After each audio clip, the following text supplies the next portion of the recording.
All right, so we're back here with the start of our first chapter, kind of go through, and as I, probably have already told y'all at a certain time, so the way like these little videos are going to work, right, is that for the content of any given week, I'm kind of sharing, we're talking about stuff that goes on in the book, but at the same time, it isn't necessarily like story time with me, right? So the purpose of these is really more to supplement what you're reading as well, maybe give you some food for thought for like discussion videos or discussion posts on Packback or something like that. So the goal of this really is not so much to like read along, because you guys are perfectly capable of doing that, but to help trigger some ideas and thoughts about what's going on with you, how we talk about this topic, introduction to criminal justice and so on. So, they aren't necessarily, and because this is like an online format, a lot of the engagement that happens in this course happens outside, right? So there's not necessarily something where I'm going to sit here and the video is going to be like 2 hours long, and then you're, just kind of left like, well, that was a waste. A lot of the actual education and learning process, especially what happens in person and online, is where, you're reading, which you should be doing anyway. We're engaging, we're talking about ideas here, but a lot of the learning that you end up doing is through your own independent thought, as well as engaging with other people. And that's why I have discussion posts such a critical formation.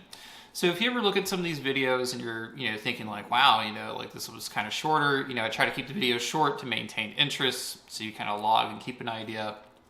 I also don't want to, I don't think you guys like want to like hear me like blather on for hours and hours on end, right? Because eventually you're just sort of like, get it, or watch slide after slide. The goal is to be engaging, make this interesting, keep things focused, and help you all along like that. So, so when later on, like if you think about the course and it's not like 2 hours of straight lecture of it on video, think about if that's something that you would expect in a normal class anyway, right? If you went to a class and you heard a professor drone on for like, an hour straight, no engagement, there was no thinking, there was nothing like that, you would probably think the class is fairly dull, right? So that's kind of why I avoid it. I don't do that in class. I like to have, more engagement in person. But in this environment, we're restricted to online kind of stuff. So I'll be engaging with y'all via Packback. I'll also be engaging, via assignments, looking at the videos that you post, highlight good things, much as I would in a normal class. So it'll be different.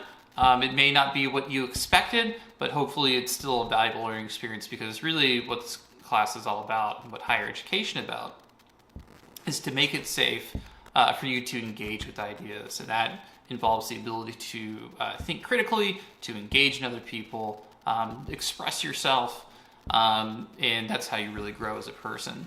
So with that said, though, all of you are capable of doing this. I have no doubt that you can engage in this. It is certainly different. It'll be an adaptation, but I'm confident you will still grow. I've spent a lot of time thinking carefully about how to do these videos, how to plan them out, what does and what does not work. And I've come to the realization that this discussion posting stuff for an intro class, as well as reading and supplementing with lecture kind of stuff, is really the best way to help you effectively learn and grow. So I understand it's different, but that's the way it's going to be. But I'm certainly, open to change, if there are, fair comments to that effect. So with that said, we'll go ahead and cut this video off to keep it short, but just kind of want to give you an idea of sort of like how the philosophy, how I'm going to approach different things, and what you can and cannot expect from me in terms of posting videos and how a lot of the learning takes place in this course. So with that said, I'll leave you for now, and I'll see you guys next time.